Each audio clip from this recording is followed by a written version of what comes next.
अस्सलामु अलैकुम वरहमतुल्लाहि वबरकातुह। दरूद शरीफ पढ़ें। अल्लाहुम्मा सल्लि अला सय्यिदिना व मौलाना मुहम्मदिन व अला आलि सय्यिदिना व मौलाना मुहम्मदिन व बारिक व सल्लिम कमा तुहिब्बु व तर्दा अदद मा तुहिब्बु व तर्दा। अल्हम्दुलिल्लाहि रब्बिल आलमीन वबिही नस्तईन अम्मा बअद। क़ाल अल्लाहु तबारक व तआला फ़िल क़ुरआनिल मजीद वल फ़ुरक़ानिल हमीद। अऊज़ु बिल्लाहि मिनश शैतानिर रजीम। बिस्मिल्लाहिर रहमानिर रहीम। या अय्युहल्लज़ीना आमनू कुतिबा अलैकुमुस सियाम कमा कुतिबा अलल्लज़ीना मिन क़ब्लिकुम लअल्लकुम तत्तक़ून। वक़ाल तआला फ़ी मौज़िइन आख़र लन तनालुल बिर्रा हत्ता तुनफ़िक़ू मिम्मा तुहिब्बून। सदक़ल्लाहुल अज़ीम।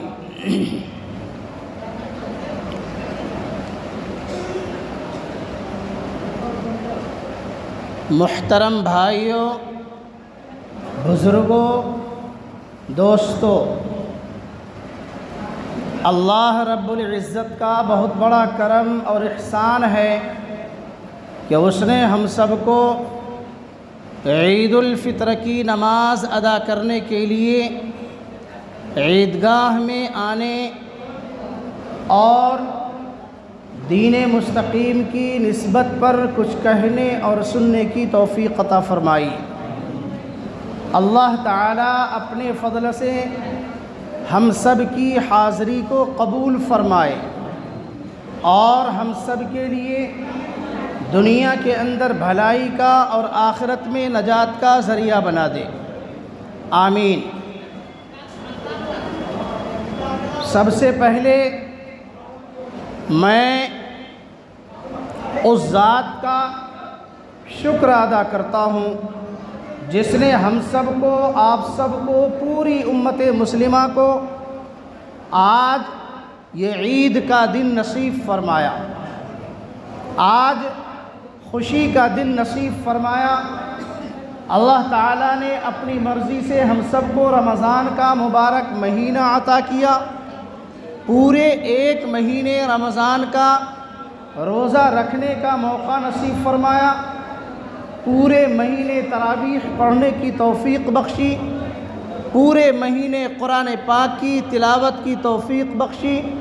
पूरे महीने रमज़ान की साअतों में हम सब को दिगर अज़कार तस्बीहात का मौका नसीब फ़रमाया, सदक़ात खैरात का मौका नसीब फ़रमाया। अल्लाह ताला अपने फ़ज़ल से हम सब की हर छोटी बड़ी इबादतों को कबूल फ़रमाए।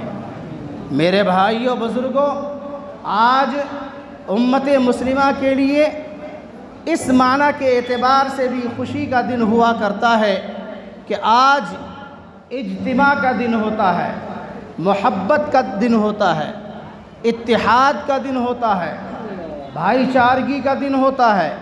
और आज हर एक अपने दिल के सारे कीनों को निकाल करके, हर एक अपनी सारी पिछली बातों को नज़रअंदाज करके, भूल करके अल्लाह के सामने ईदगाह में आकर सर झुकाता है। अल्लाह ताला ने रमज़ान का मुबारक मौका अता फ़रमाया। इसके पीछे अल्लाह ताला की कुछ हिकमतें हैं, मसलहतें हैं। अल्लाह ताला ने कुरान मजीद में बयान फ़रमाया, या अय्युहल्लज़ीना आमनू कुतिबा अलैकुमुस सियाम कमा कुतिबा अलल्लज़ीना मिन क़ब्लिकुम लअल्लकुम तत्तक़ून। ऐ ईमान वालो, हमने तुम्हारे ऊपर रोज़े फ़र्ज़ किए जैसा कि तुमसे पहले लोगों पर भी रोज़े फ़र्ज़ किए गए थे। और इस पूरे महीने के रोज़े का असल मकसद है, हम तुम्हारी ज़िंदगी को पाको साफ़ बनाना चाहते हैं। तुम्हारी ज़िंदगी के अंदर हम तक़वा और परहेज़गारी लाना चाहते हैं। तुम्हारी ज़िंदगी के अंदर हम अल्लाह का खौफ दाखिल करना चाहते हैं। तुम अपनी ज़िंदगी में जो भी काम करो, तुम अपनी ज़िंदगी में जो भी मामलात करो, तुम अपनी ज़िंदगी में जो भी छोटा बड़ा कोई भी अमल करो, कोई भी मामलात करो, चाहे वो मामला घरेलू हो, चाहे वो मामला तिजारत और बिज़नेस से ताल्लुक़ रखता हो, शादी ब्याह से ताल्लुक़ रखता हो, समाज और माशरे के अंदर ज़िंदगी गुजारने के किसी भी शोबे से ताल्लुक़ रखता हो, हर शोबे के अंदर तुम्हारी ज़िंदगी में एक ऐसी तब्दीली आ जाए जो तब्दीली अल्लाह और अल्लाह के रसूल जनाब मुहम्मद रसूलुल्लाह सल्लल्लाहु अलैहि वसल्लम ने तुमको लाने का हुक्म अता फ़रमाया है। लिहाजा अल्लाह ताला ने फरमाया लअल्लकुम तत्तकून, हमने तुम्हारे लिए रोज़े का हुक्म दिया ताकि तुम मुत्तकी बन जाओ, तक़वा और परहेज़गारी वाला बन जाओ। अल्लाह के फ़ज़ल से हम सब ने रमज़ान का मुबारक महीना गुजार लिया। अल्लाह ताला ने रमज़ान के मुबारक महीने में मौके से अलग अलग मौके से अल्लाह ताला ने खूब मोहलत दी। अल्लाह के नबी जनाब मुहम्मद रसूलुल्लाह सल्लल्लाहु अलैहि वसल्लम ने फरमाया अव्वलुहु रहमतुन व औसतुहु मग़फ़िरतुन व आखिरुहु इत्क़ुम मिनन नीरान। रमज़ान के महीने को 3 अशरे में तक़सीम किया गया है। पहला अशरा रहमत का अशरा है, दूसरा अशरा मग़फ़िरत का अशरा है और तीसरा अशरा जहन्नम से छुटकारा और खलासी का अशरा है। इसके साथ साथ अल्लाह ताला ने कुरान मजीद के अंदर हुक्म फरमाया कि इतना ही नहीं, हमने रमज़ान के महीने में एक ऐसी रात रखी है जो रात 1000 महीनों से अफजल है। लैलतुल क़द्र खैरुम मिन अल्फ़ शहर, कि लैलतुल क़द्र ये 1000 महीने से भी बढ़ कर के है। गोया कि शब क़द्र की इबादत जिसको मयस्सर हो जाए, शब क़द्र का मौका जिसको हाथ आ जाए, वो समझो कि 1000 महीनों से भी अफजल इबादत का सवाब अपनी किस्मत में और अपने नाम आमाल में लिखवा लिया है। इतना ही नहीं, जब ईद की रात आती है, अल्लाह के नबी जनाब मुहम्मद रसूलुल्लाह सल्लल्लाहु अलैहि वसल्लम ने फरमाया कि मन क़ाम लैलतल ईदैन मुहतसिबन लम यमुत क़ल्बुहु यौम तमूतुल क़ुलूब। जब ईद की रात आती है तो ईद की रात में इबादत करने वाले को अल्लाह ताला इतना बड़ा मौका अता फ़रमाता है, इतना बड़ा इनाम और एज़ाज़ अता फ़रमाता है कि मन क़ाम लैलतल ईदैन मुहतसिबन, जो आदमी अल्लाह पर यकीन करते हुए सवाब की उम्मीद रखते हुए ईद की रात में इबादत करता है, लम यमुत क़ल्बुहु यौम तमूतुल क़ुलूब, उसका दिल उस दिन नहीं मरेगा जिस दिन सारी कायनात के लोग परेशान हाल होंगे। क़यामत में, आखिरत में, जबकि सारी कायनात के लोगों का मजमा होगा, सारी कायनात के लोग जमा होंगे, वहाँ पर सारी कायनात के लोगों का हिसाब व किताब होगा। हर आदमी अपने अपने आमाल के एतबार से पसीने में डूबा हुआ होगा। जिसकी ज़िंदगी के अंदर जितनी बुराइयां हैं, जितनी ख़राबियां हैं और जिसकी ज़िंदगी में जितनी भी अल्लाह की नाफरमानियां हैं, शरीयत की नाफरमानियां हैं, रसूलुल्लाह सल्लल्लाहु अलैहि वसल्लम की नाफरमानियां हैं, अपनी अपनी नाफरमानियों के एतबार से वो मारे गम से, अफसोस से, डर और खौफ से इतना पसीना उसका आएगा कि पसीने में शराबोर होगा, कोई टखने के बराबर, कोई घुटने के बराबर और कोई अपनी नाक के बराबर वो पसीने में शराबोर होगा, डूबा हुआ होगा। उस दिन हर आदमी परेशान हाल होगा, नफ्सी नफ्सी के आलम में होगा। ठीक है, आवाज़ रहने दो, ख़राब हो जाएगा नहीं। ठीक है, छेड़छाड़ मत। नफ्सी नफ्सी के आलम में हो, दब गई आवाज़, नफ्सी नफ्सी के दब गई ना, सही करो। नफ्सी नफ्सी के आलम में होगा और वहाँ पर हर किसी को अपनी पड़ी होगी।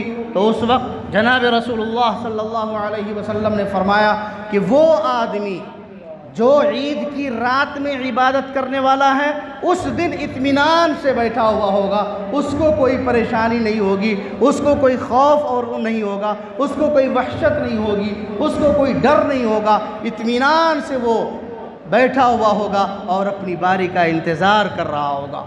अल्लाह के नबी सल्लल्लाहु अलैहि वसल्लम का फरमान हरगिज़ भी झूठ नहीं हो सकता है। सारी दुनिया की बातें झूठी हो सकती है, सारी दुनिया इधर से उधर हो सकती है, सारा निज़ाम बदल सकता है, लेकिन अल्लाह के नबी सल्लल्लाहु अलैहि वसल्लम का फरमान गलत नहीं हो सकता है, इसलिए कि ख़ुद अल्लाह ने इसका ऐलान फरमाया है, वमा यंतिक़ु अनिल हवा इन हुवा इल्ला वह्युन यूहा।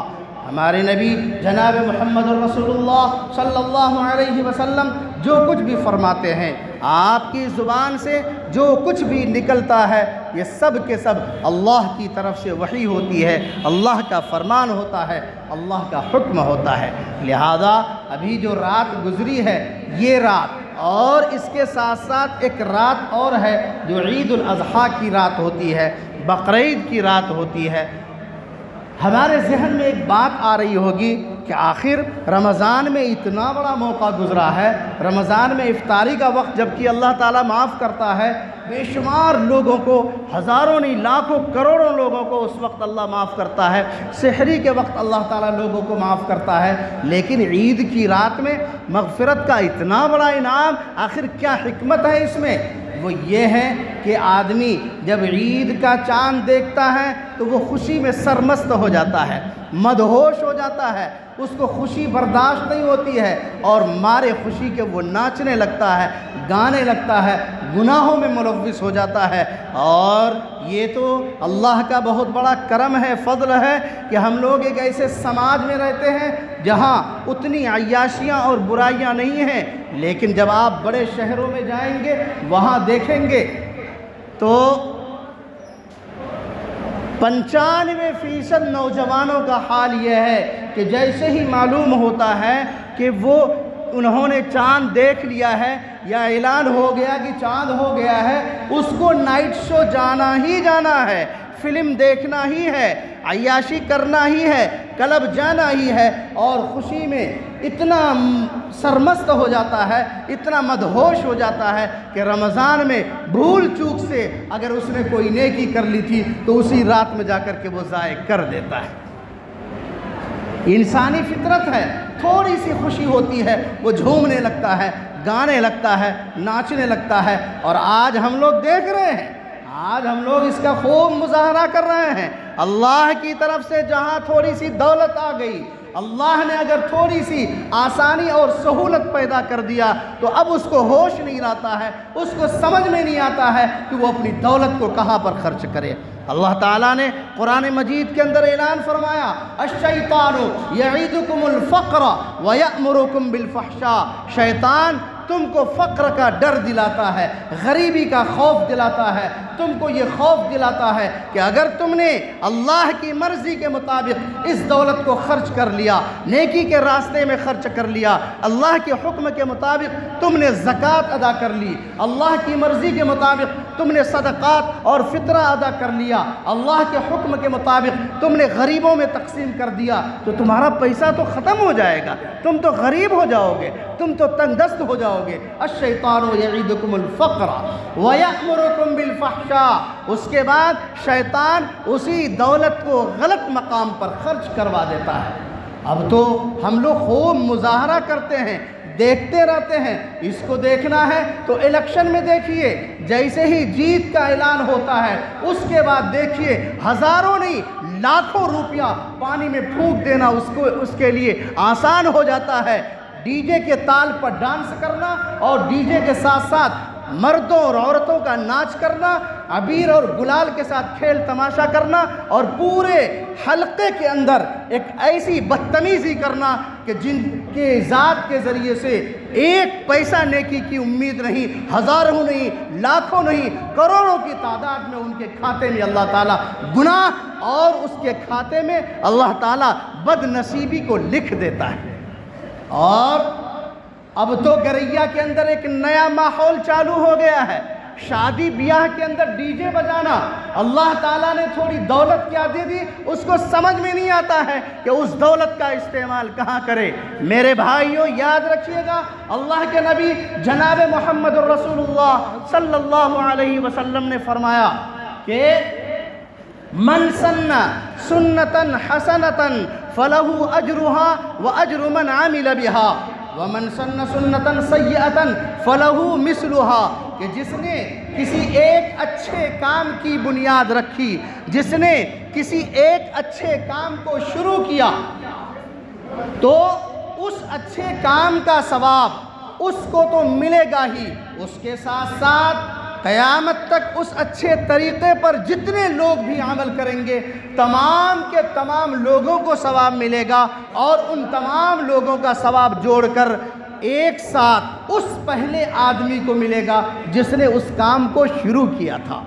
वमन सन्न सुन्नतन सय्यतन, और जिसने किसी बुरे काम को शुरू किया तो बुरे काम का गुनाह उसको तो मिलेगा ही, क़यामत तक जितने लोग भी उस बुरे काम पर अमल करेंगे तमाम के तमाम लोग गुनहगार होंगे। उसके साथ साथ सबका गुनाह जोड़कर अकेले उस पहले आदमी को भी दिया जाएगा जिसने उस बुरे काम को शुरू किया था।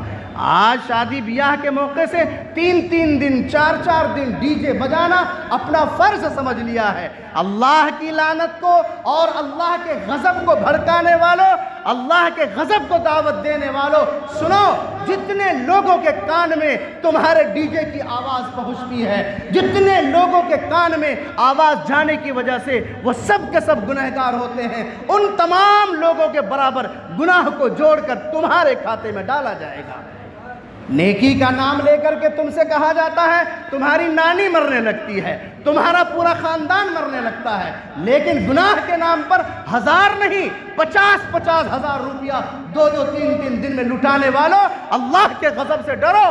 पता नहीं अल्लाह कब हमारी पकड़ कर ले, पता नहीं कब अल्लाह हमारी वजह से पूरे समाज और मुआशरे को तहोबाला कर दे, नेस्त व नाबूद कर दे, ये कहना मुश्किल है। लिहाजा मैं समाज के तमाम जिम्मेदारों से एक पैगाम दे रहा हूँ, एक पैगाम के तौर पर गुजारिश कर रहा हूँ आप तमाम हजरात से कि तमाम हजरात सर जोड़ कर इस बात पर बैठें, और गरैया के लोग, तमाम हजरात, पूरे समाज के लोग बैठ करके इस बात पर एक पैगाम बनाएं और एक मुआहदा करें। मैं तो ऐलान करता हूँ, मैं आज ईदगाह से एक बात का ऐलान करता हूँ कि जिस शादी में भी गाना बजाना डीजे होगा उस शादी में हम लोग कोई भी निकाह नहीं पढ़ाएंगे, और अगर कोई मौलवी या हाफिज साहब जाकर के निकाह पढ़ा देते हैं तो हम सब उन तमाम हाफिज साहब और मौलवी साहब का समाजी बाइकाट करेंगे और तमाम के तमाम एतबार से उनका बाइकाट करेंगे। जहाँ पर भी वो मुलाजमत करते हैं वहाँ से भी उनको निकलवाएंगे और उनको कोई अधिकार नहीं दिया जाएगा। मेरे भाइयों, आखिर हम लोगों ने क्या समझ लिया है? अब आपके पास थोड़ा सा पैसा क्या आ गया, आपको हजम नहीं हो रहा है? आप आज हैं, क्या आप मरेंगे नहीं? क्या हमेशा हमेशा इस दुनिया में रहने के लिए आए हैं? आज पूरे मुल्क के अंदर मुसलमानों के ऊपर जो हालात हैं, इन हालात का 1000 सबब हम खुद हैं, हम सब के सब खुद हैं। हमने अपनी बदअमालियों की वजह से अपने ऊपर ये हालात को पैदा किया है। आज हमारे सामने वक्फ बिल के लिए, वक्फ तरमीमी बिल के लिए जो धरना प्रदर्शन किया जा रहा है, हम सबको मालूम है आखिर ये क्या चीज़ है, आज ये नौबत क्यों आई, आज ये हालात क्यों हैं। अल्लाह ताला ने कुरान मजीद के अंदर हमको समझाया है, ज़हरल फसादु फिल बर्री वल बहरी बिमा कसबत ऐदिन्नास लियुज़ीक़हुम बअदल्लज़ी अमिलू लअल्लहुम यरजिऊन। अल्लाह कह रहा है कि दुनिया के अंदर चाहे वो खुश्की का रहने वाला हो, तरी का रहने वाला हो, चाहे वो खुश्की के इलाके का रहने वाला हो, चाहे वो समंदर में ज़िंदगी गुजारने वाला हो, चाहे कोई भी हो, जहाँ पर भी किसी तरह का फसाद बर्पा होता है, जहाँ पर भी किसी तरह का कोई गुनाह का काम होता है, जहाँ पर भी अल्लाह ताला की तरफ से कोई अजाब नाजिल होता है, जहाँ पर भी अल्लाह ताला की तरफ से कोई पकड़ आती है, याद रखो ये सब के सब तुम्हारी बदअमालियों का नतीजा है। बिमा कसबत ऐदिन्नास। अच्छा, हम लोग तो ये सोचते हैं कि जो डीजे बजा रहा है गुनाह उसी को मिलेगा, जो डीजे बजा रहा है अल्लाह का अजाब उसी पर आएगा। याद रखिएगा, गेहूं अकेले नहीं पिसता है, गेहूं के अंदर जो घुन होता है, गेहूं में जो कीड़ा लगा हुआ होता है, गेहूं के अंदर जो थोड़ा सा भूसा, जो थोड़ा सा गर्द गुबार लगा हुआ होता है, वो सब के सब एक साथ पिस जाता है। अरे पिसता है कि नहीं पिसता है? अभी जुमा के दिन, ऐन जुमा के वक्त बर्मा जिसको आज म्यांमार कहते हैं, वहाँ पर जो ज़लज़ला आया, ये अल्लाह की पकड़ आई और ज़बरदस्त ज़लज़ला आया, इतना ज़बरदस्त ज़लज़ला कि बड़ी बड़ी इमारतें वो पत्ते की तरह ढह गई। ऐसा लग रहा था जैसे वो तिनके से बनी हुई बिल्डिंग हो और एक लम्हे में वो ज़मीन बोस हो गई। अल्लाह ने जिसको गिराना चाहा गिर गया और जिसको नहीं गिराना चाहा महफूज रहा। आज तो सोशल मीडिया का दौर है, हर कोई आनन फानन इस बात से वाकिफ़ हो जाता है। जैसे हम लोग जुमा की नमाज़ पढ़ करके बाहर निकले, फ़ौरन हम लोगों ने देखा कि वहाँ पर ये ज़लज़ला आया और जुमा के वक्त इसी तरह पूरी मस्जिद के अंदर सब के सब बैठे हुए हैं और जब ज़लज़ला शुरू हुआ पूरी मस्जिद के अंदर तकबीर गूंजने लगी, अल्लाह अकबर अल्लाह अकबर अल्लाह अकबर अल्लाह अकबर। तमाम के तमाम लोगों ने बैठ करके इसी नारे को बुलंद किया और आखिर तक उसी पोजीशन में बैठे रह गए, उसी हाल में बैठे रह गए। लेकिन दूसरी मस्जिद, किसी और दूसरी मस्जिद का भी वीडियो हम लोगों ने देखा कि लोगों ने जब भागना शुरू किया है तो मस्जिद भी टूट करके गिरने लगी है। गोया कि जब अल्लाह की पकड़ आती है तो दूसरी जगह पर पकड़ आती है, तो मस्जिदों पर भी पकड़ आती है, अल्लाह का नाम लेने वालों पर भी पकड़ आती है, नमाजियों पर भी पकड़ आती है, रोज़ादारों पर भी पकड़ आती है, तस्बीह पढ़ने वालों पर भी पकड़ आती है। हम भी बच नहीं सकेंगे। लिहाजा अगर हमारे सामने गुनाह हो रहा है, अल्लाह के नबी जनाब मोहम्मद रसूलुल्लाह सल्लल्लाहु अलैहि वसल्लम ने फरमाया, मन रआ मिनकुम मुनकरन फलयुगय्यिरहु बियदिही। जो आदमी गलत काम होता हुआ देखे तो ईमान की अलामत यह है, एक मोमिन की पहचान यह है, एक मुसलमान की पहचान यह है कि गलत काम करने वालों को फ़ौरन जाकर के पकड़े, उसकी गिरफ्त करे, फ़ौरन उसको रोके कि नहीं, हरगिज़ भी तुम इस गलत काम को नहीं कर सकते हो। और अगर कोई इतना भी नहीं कर सके, हाथ नहीं पकड़ सकता है, लाठी लेकर के उसको नहीं रोक सकता है, अपनी ताकत और बल पर उसको जाकर के नहीं रोक सकता है, तो अपनी ज़ुबान से कहे कि आप गलत कर रहे हैं, समाज में ये गलत हो रहा है, आपकी बुराई का असर दूसरे पर पड़ रहा है, कम से कम अपनी ज़ुबान खोले। अगर कोई अपनी ज़ुबान भी नहीं खोलता है, इतनी भी ताकत और जुर्रत और हिम्मत नहीं है कि अपनी ज़ुबान से भी वो पैगाम नहीं दे रहा है, तो अल्लाह के नबी सल्लल्लाहु अलैहि वसल्लम ने फरमाया कि कम से कम अपने दिल से बुरा जाने कि ये काम गलत हो रहा है।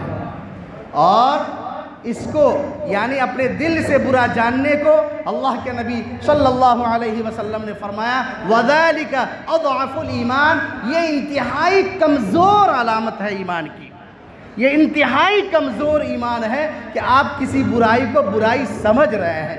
आज तो हम लोग इस ज़माने में जी रहे हैं कि हम लोगों को बुराई अब बुराई नज़र नहीं आती है। हम लोगों ने अपने बचपन का वो दौर देखा है, हम लोग जहाँ मदरसे में पढ़ते थे, जिस शहर और जिस इलाके में पढ़ते थे, हर जगह फिल्म हॉल हुआ करता था। मैं सच्ची बात कहता हूँ, जिस रोड पर फिल्म हॉल हुआ करता था, हम लोग डर के मारे उस रोड से नहीं गुजरते थे कि अगर कहीं हमारी नज़र फिल्म के पोस्टर पर पड़ गई, कोई जाकर के शिकायत कर देगा तो पिटाई होगी कि ये तो फिल्म का पोस्टर देख रहा था। जब पोस्टर देख रहा था तो इसका मतलब कभी फिल्म भी देखने जाता होगा, तो पिटाई होती थी। इतना डर और खौफ होता था। और आज माशाअल्लाह मस्जिद के अंदर बैठ करके हम लोग आराम से फिल्म की क्लिप देखते हैं और उसके बाद हम लोग बहाना क्या करते हैं, ये कॉमेडी है, ये क्या है, ये कॉमेडी है, ये तो ये है, ये तो वो है। मेरे भाइयों, अल्लाह ताला ने बनी इसराइल पर जो अजाब नाजिल किया, अल्लाह ताला ने हुक्म दिया था कि तुम फला दिन मछली मत खाओ, तो उन लोग फला दिन मछली का शिकार मत करो। उन लोगों ने क्या किया, समंदर से अलग से तालाब बना लिया और उसी में जाकर के वो मछली घुस करके रहती थी, और जिस दिन के बारे में मना किया था उस दिन वहाँ से समंदर से मछली नहीं पकड़ते थे, उस दिन वहाँ से निकाल के खाते थे। अल्लाह ताला ने इसके बावजूद उसको पकड़ा, उस पर अजाब नाजिल किया, उसकी गिरफ्त फरमाई। हीला बहाना अल्लाह के यहाँ नहीं चलने वाला है। हम कितनों हीला बहाना करके निकल जाएं और उसके बाद हम लोग क्या बहाना करते हैं, बच्चा नहीं मानता है, हमारा ये दामाद नहीं मानता है। आपका दामाद अगर गू खाने कहेगा आप गू खाएंगे?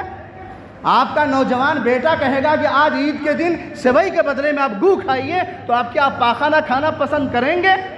आपके रिश्तेदार नहीं मानते हैं। लोग कहते हैं ना, बच्चा सब नहीं माना इसीलिए डीजे लेते आया, बच्चा सब नहीं माना इसलिए गाना बजाना हो गया, डांस हो गया। आज हमारा समाज यहाँ तक पहुँच गया। याद रखिएगा, अल्लाह के नबी सल्लल्लाहु अलैहि वसल्लम ने फरमाया, मन तशब्बह बिकौमिन फहुव मिनहुम।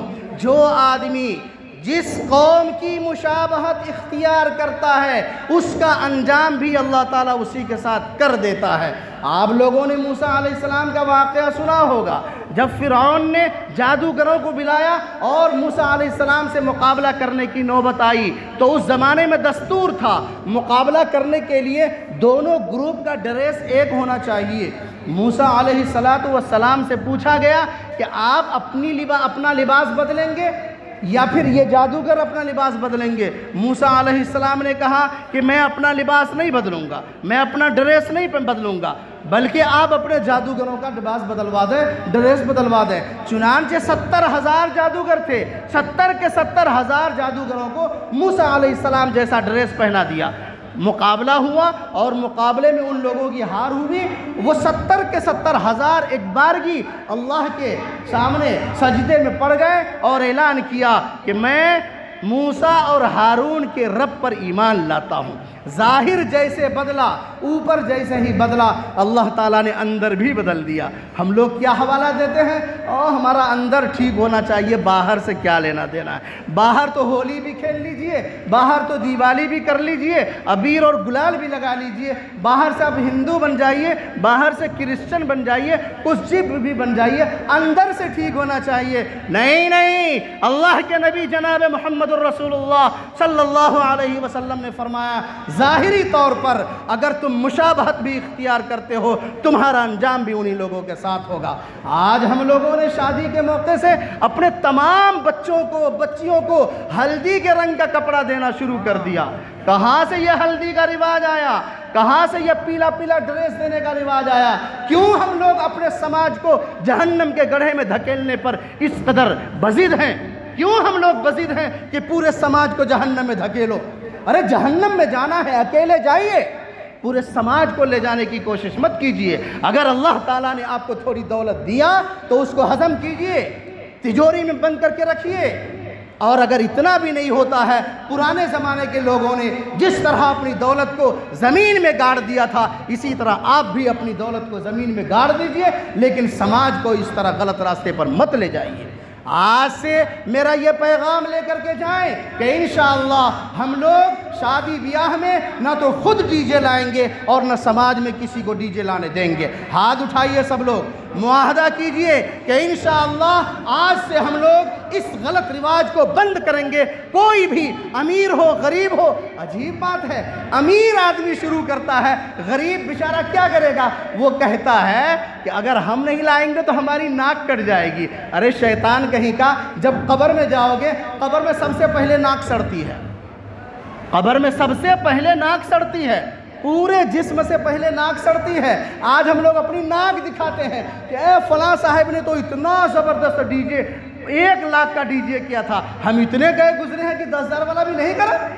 और जब काजियाना देने का नंबर आएगा तो काजी साहब, याद रखिएगा, जनाब रसूलुल्लाह सल्लल्लाहु अलैहि वसल्लम के ज़माने में जो काजियाना अदा किया गया है उसका दाम आज के डेट में जोड़ेंगे तो आज के डेट में 25 तोला सोना होता है। 25 भरी सोना ताजियाना का दाम। जनाब रसूलुल्लाह सल्लल्लाहु अलैहि वसल्लम के ज़माने में जो काजियाना दिया गया था, उस काजियाना का दाम आज के डेट में जोड़ेंगे 25 भरी सोना। बेहोश हो जाएंगे हम लोग सुन करके। 500 रुपया निकालेगा जैसे नानी मर रही है। गुनाह के काम में हम हज़ारों लाखों लुटा देते हैं, और जब अल्लाह के रास्ते में काजियाना देने का नंबर आता है तो हम 2 रुपया निकालेंगे। मेरे भाइयों बुजुर्गों, पहला मुआहदा तो हम लोगों ने यह किया कि इंशाअल्लाह समाज में ना डीजे को जगह देंगे, ना किसी को लाने देंगे, ना खुद लाएंगे। दूसरा पैगाम लेकर के जाएं कि इंशाअल्लाह हल्दी के रस्म के मौके से अपने बच्चों को और किसी समाज के किसी नौजवान को हम हल्दी का कपड़ा नहीं पहनने देंगे। इसका भी वादा कीजिए सब लोग। सब लोग वादा कीजिए, अल्लाह ताला हम सबको अमल की तौफीक नसीब फरमाए। मेरे भाइयों, हमने अपने बचपन में देखा है, वो सूप के अंदर डाली लेकर के चुमाते हुए कैसे कैसे वो सब ख़त्म हुआ है। अब फिर हम लोग उसी रास्ते पर जा रहे हैं। कल एक साहब का बड़ा अच्छा अंदाज हमने एक किताब में पढ़ा, वो ये कि एक ज़माना था लोगों को पढ़ा लिखा करके अंगूठा छाप से दस्तखत पर बड़ी मुश्किल से लाया गया था, और अब डिजिटल का ज़माना आ गया है। अब दस्तखत से फिर वापस ला करके अंगूठा पर लाया गया है। फिंगरप्रिंट के बगैर अब हमारा कोई काम नहीं होता है। इसी तरह हम भी गुनाहों को छोड़ कर नेकियों पर आए थे, तो हम भी दुनिया का देखा देखी अब नेकियों को छोड़कर फिर से हम गुनाहों के दलदल में जा रहे हैं। मेरे भाइयों बुज़ुर्गों, दुआ है कि अल्लाह ताला हम सब की पूरी उम्मत मुस्लिमा की हिफाजत फरमाए। मेरे भाइयों, वक्फ़ तरमीमी बिल का मामला हमारे सामने चल रहा है। दिल्ली के अंदर जंतर मंतर पर ज़बरदस्त प्रदर्शन किया गया, धरना दिया गया, इसका असर पड़ा है अल्हम्दुलिल्लाह। दूसरे नंबर पर फिर पटना में गर्दनी बाग के अंदर धरना दिया गया, उसका भी असर पड़ा। तीसरे नंबर पर विजयवाड़ा में, और फिर हम लोगों ने अलविदा जुमा के मौके से इमारत शरिया, मुस्लिम personal law board, Jamiat Ulama Hind और तमाम मिली तंजीमों के हुक्म के मुताबिक तमाम के तमाम मुसलमानों ने अपने बाजू पर काली पट्टी बांध कर जुमा की नमाज अदा की, और उसके बाद फिर काली पट्टी में ही अपने घरों को गए। गोया कि एक एहतिजाज दर्ज कराया कि हमको ये तरमीम पसंद नहीं है। क्यों पसंद नहीं है? उसकी वजह यह है कि जिस तरह रोज़ा हमारे लिए इबादत है, नमाज हमारे लिए इबादत है, ज़कात हमारे लिए इबादत है, हज हमारे लिए इबादत है, इसी तरह ये वक्फ़ भी हमारे लिए इबादत है। अल्लाह ताला ने कुरान मजीद के 4 पारे में हुक्म फरमाया, लन तनालुल बिर्रा हत्ता तुनफिकू मिम्मा तुहिब्बून, कि तुम हरगिज़ भी नेकी और भलाई को नहीं पा सकते जब तक तुम उस सबसे अच्छी चीज़ को ना खर्च करो जो तुम्हारे दिल को बहुत पसंद हो, जो तुमको बहुत अच्छा हो, जो तुम्हारे लिए बहुत प्यारी चीज़ हो, जो तुम्हारे लिए बहुत अहमियत रखती हो। गोया कि कीमती चीज़ को अल्लाह के रास्ते में खर्च करने का हुक्म दिया गया। सदक़े फ़ित्र के मौके से हमको हुक्म दिया गया पहले नंबर पर कि एक आदमी का सदक़े फ़ित्र 3.5 किलो खजूर का दाम है। हर आदमी अपने दिल में सोचे कि हम 3.5 किलो खजूर यानी 1400 रुपया अदा करने की सलाहियत रखते हैं या नहीं रखते हैं। किसने अदा किया, अपने दिल में सोचें। दूसरे नंबर पर अल्लाह के हबीब सल्लल्लाहु अलैहि वसल्लम ने फरमाया 3.5 किलो किशमिश का दाम तकरीबन वही 1200 रुपया, एक आदमी का फितरा। हर आदमी सोचे अदा किया किसने। तीसरे नंबर पर अल्लाह के हबीब सल्लल्लाहु अलैहि वसल्लम ने फरमाया 3.5 किलो पनीर का दाम अदा करो, वो भी तकरीबन 10-1100 होता है। चौथे नंबर पर सबसे आखिर में हमको हुक्म दिया गया कि 2 किलो गेहूं का दाम अदा करो 55 रुपया। हमको तो सबसे घटिया ही पसंद है, हम अल्लाह के रास्ते में आला चीज़ नहीं मानेंगे, हमको तो सबसे घटिया ही चीज़ लेना है। और जब झूठी नाक दिखाना है तो वहाँ पर नहीं, अरे हमको क्या समझते हो, हम गरीब हैं क्या, हमको घटिया समझ रहे हो, सबसे आला वाला नंबर दो हमको, वो बिल्कुल आला क्वालिटी का हमको मिलना चाहिए ताकि सबसे पहले हम जहन्नम में जाएं। मेरे भाई, अल्लाह के नाम पर क्या खर्च करना है अल्लाह ने खुद हुक्म दिया है। जब ये आयत नाजिल हुई तो सहाबा किराम में बेचैनी पैदा हो गई, सहाबा किराम में बेचैनी पैदा हो गई।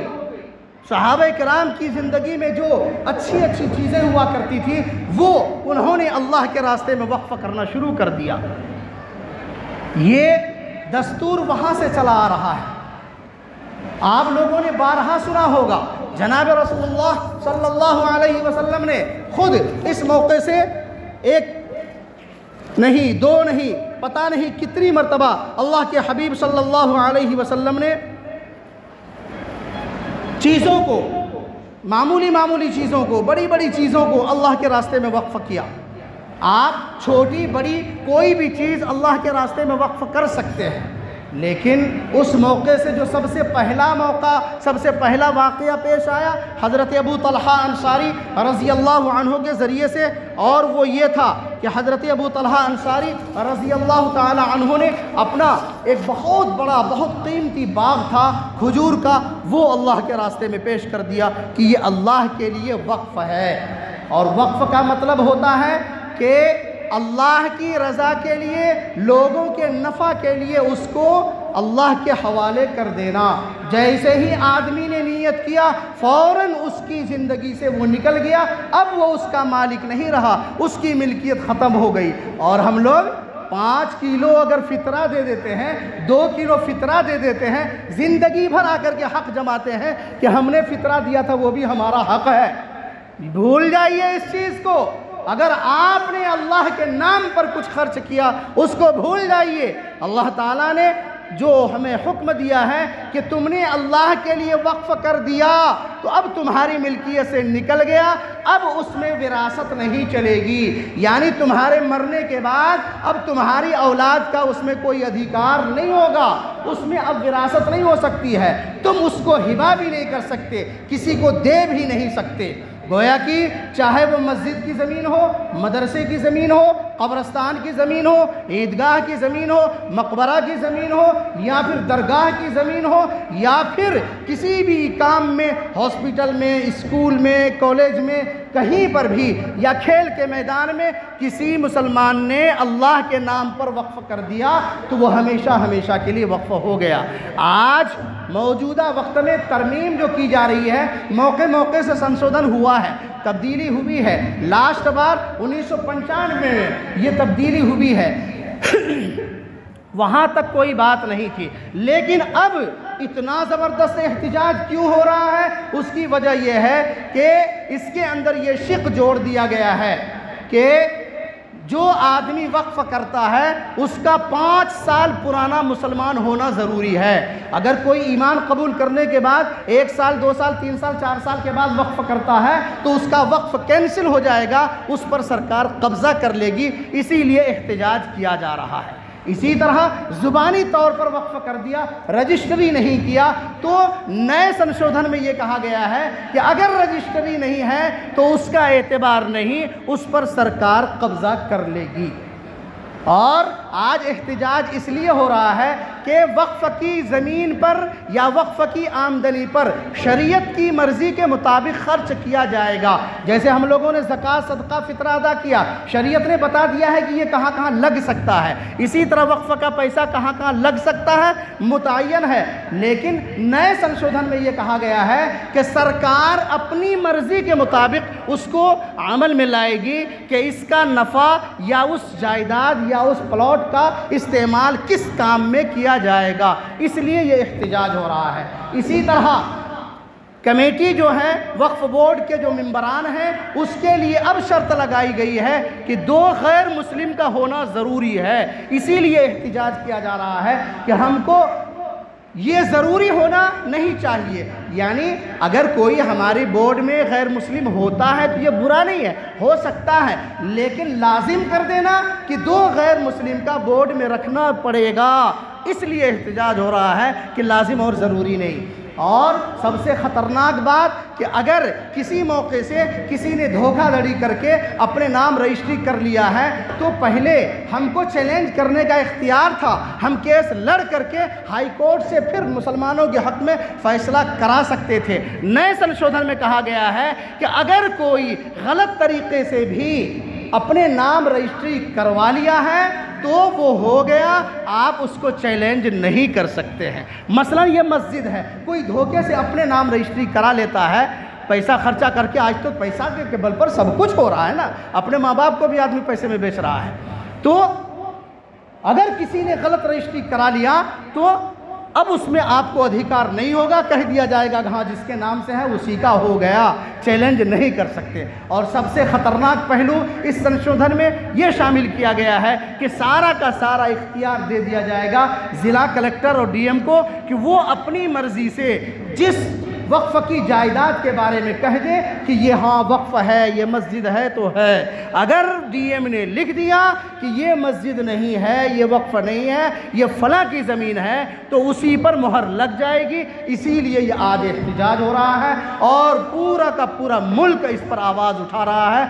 हम सब भी इस पर आवाज़ उठा रहे हैं। क्या हम सबको ये तरमीम मंजूर है? हरगिज़ भी हम सब तब्दीली मंजूर नहीं करते हैं। हाथ उठाकर अहद कीजिए कि हम हरगिज़ भी इस तब्दीली को मंजूर नहीं करेंगे इंशाअल्लाह। और दुआ भी कीजिए, दुआ भी कीजिए अल्लाह से कि अल्लाह ताला हमारी मस्जिदों की हिफाजत फ़रमाए, हमारे मदरसों की हिफाजत फ़रमाए, हमारी ईदगाहों की हिफाजत फ़रमाए, खानकाहों की हिफाजत फ़रमाए, कब्रस्तानों की हिफाजत फ़रमाए, इमाम बारों की और इसी तरह मकबरों की और दरगाहों की और जितना भी वक्फ़ की जायदाद है सब की अल्लाह ताला हिफाजत फ़रमाए, बुरी नज़र से महफूज फ़रमाए। आमीन। और हमारे अकाबिरीन इस काम के लिए जो कमर बस्ता है, खड़े हैं, शैतान उसमें घुस गया है। पूरी कोशिश के साथ कल शाम में पूरी कोशिश के साथ इस बात की कोशिश की गई कि इमारत शरिया पर जाकर के कब्ज़ा कर ले। धावा बोल दिया जाकर के अहमद अशफाक करीम और खालिद अनवर और 2-3 हजरात को लेकर के इन लोगों ने तकरीबन 100 पुलिस बल के साथ जाकर के हमला कर दिया। उन लोगों ने ये सोचा कि रमज़ान की छुट्टी का मौका है, आराम से जाएंगे, इमारत शरिया पर ताला लगा देंगे और कब्ज़ा कर लेंगे।